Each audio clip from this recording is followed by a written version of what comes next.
The rain in this city doesn't wash the streets clean. It just makes the grime slicker. I walked into the warehouse on 4th and Main, stepping over yellow tape that fluttered like a dying bird. The air smelled of wet concrete, stale tobacco, and the metallic tang of fresh blood. But under that, faint and sickly sweet, was the scent of expensive stage powder. The victim was Julian Scott, a mid-level fence who usually dealt in stolen car parts. But tonight, Julian was a work of art. He wasn't just dumped, he was posed. His left leg was extended back in a perfect arabesque. His arms curved gracefully above his shattered head. His spine was snapped to hold the posture, held in place by fishing line rigged to the rafters. It was grotesque.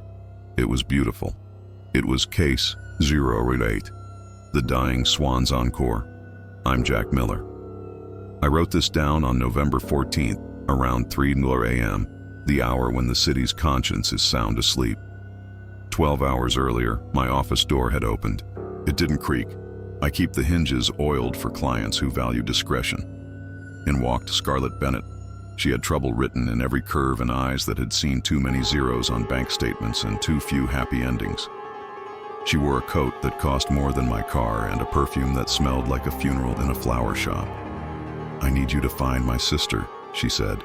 Her voice was smoke and glass. "Before the police find her art." "Art?" I asked, leaning back, the springs of my chair groaning. "I find people, Mrs. Bennett. I don't critique gallery openings." She slid a photo across the desk. It was Aurora Morales. I knew the face. She was a prima ballerina 5 years ago, before a shattered ankle and a shattered mind sent her into the dark. "Aurora thinks the world is her stage now," Scarlett whispered. She stopped taking her medication. She says she's choreographing her masterpiece. Julian Scott was a critic who gave her a bad review once, a decade ago. I looked at the money Scarlett placed on the desk. It was enough to numb the headache brewing behind my eyes. "The police will call it a psycho with a grudge," I said, pocketing the cash. "They won't see the dance." "Exactly," she said. "Find her, Jack. Bring her in quietly.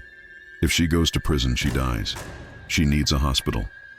Now standing over Julian's twisted body, I saw what the cops missed. The beat cops saw a mutilated corpse. I saw the precision. The way the blood splatter on the wall wasn't random. It was an arc, a splash pattern mimicking a backdrop. There was rosin dust on the floorboards, the stuff dancers use for grip. The boys in blue were taking photos, blinding the shadows with flashbulbs. They were looking for fingerprints, for shell casings. They were trying to solve a murder. I knew better. I wasn't looking for a killer anymore. I was tracking a performer who had turned the city into her own personal theater of cruelty. To catch her, I had to stop thinking like a detective and start thinking like a director. And in this script, everyone dies in the third act. I don't trust clients, especially the ones with family ties. Scarlett Bennett told me she wanted her sister safe, but the fear in her eyes wasn't for Aurora. It was for the family name. The rich don't mind madness, provided it stays locked in the attic. When it spills onto the street, that's when they hire guys like me to mop it up. I poured 3 fingers of bourbon into a glass that hasn't seen soap since the last election. The liquid burned, a necessary cauterization against the cold damp of the warehouse still clinging to my coat. I sat there, staring at the photos of the crime scene. The police report would list the cause of death as blunt force trauma. They were wrong.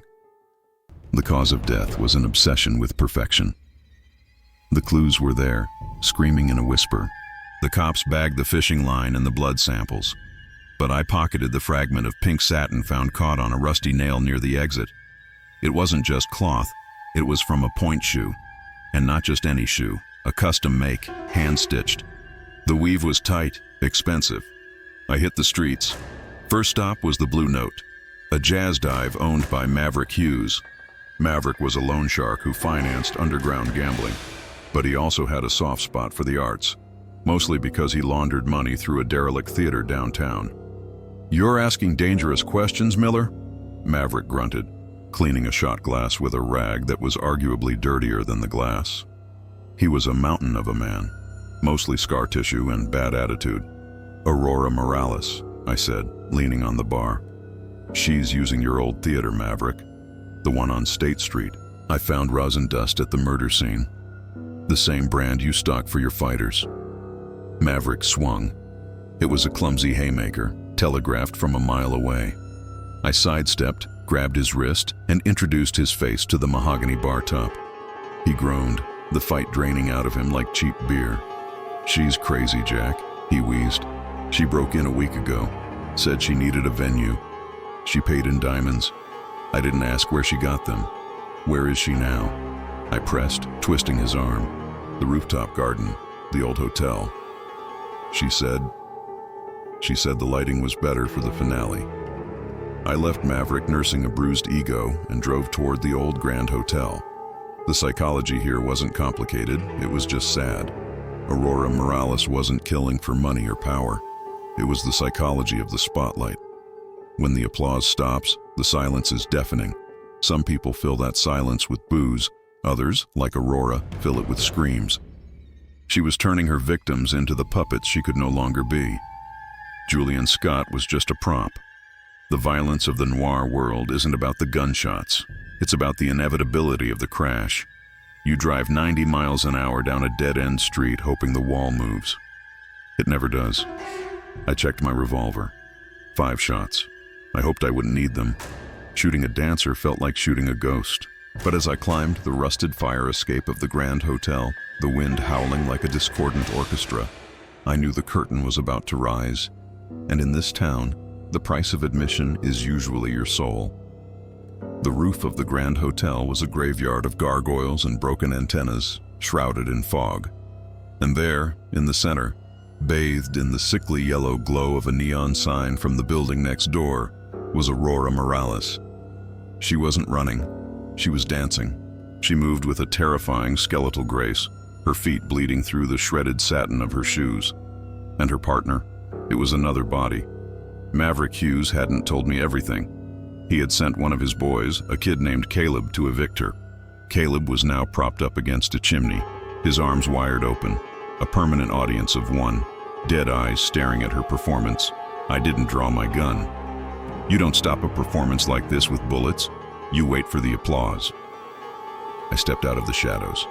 Bravo, I said, my voice flat. Aurora stopped. She didn't look insane. She looked relieved. The tempo was off, she whispered, looking at Caleb's corpse. He couldn't hold the lift. The police sirens wailed in the distance. Scarlett had called them, of course. She wanted the cleanup, not the rescue.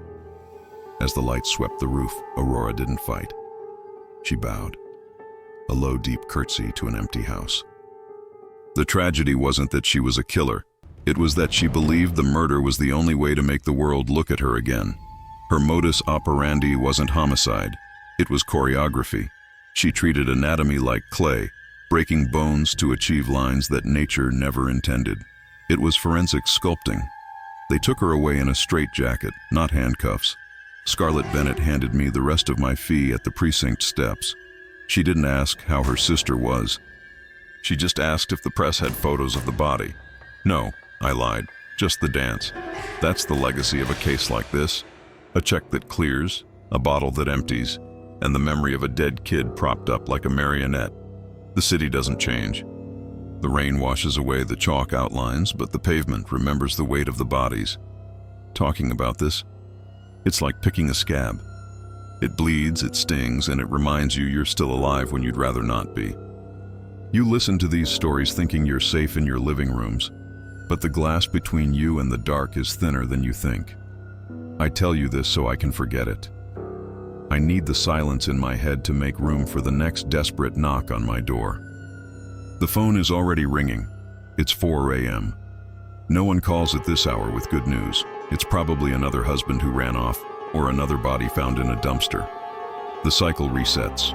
If you want me to keep answering that phone, and keep descending into the gutter so you don't have to, you know what to do. Keep the lights on in this office. Subscribe. Share the misery. This bottle doesn't refill itself, and the rent is due on Tuesday. Case closed. Now get lost. I've got a date with a glass of whiskey and a long, dark silence.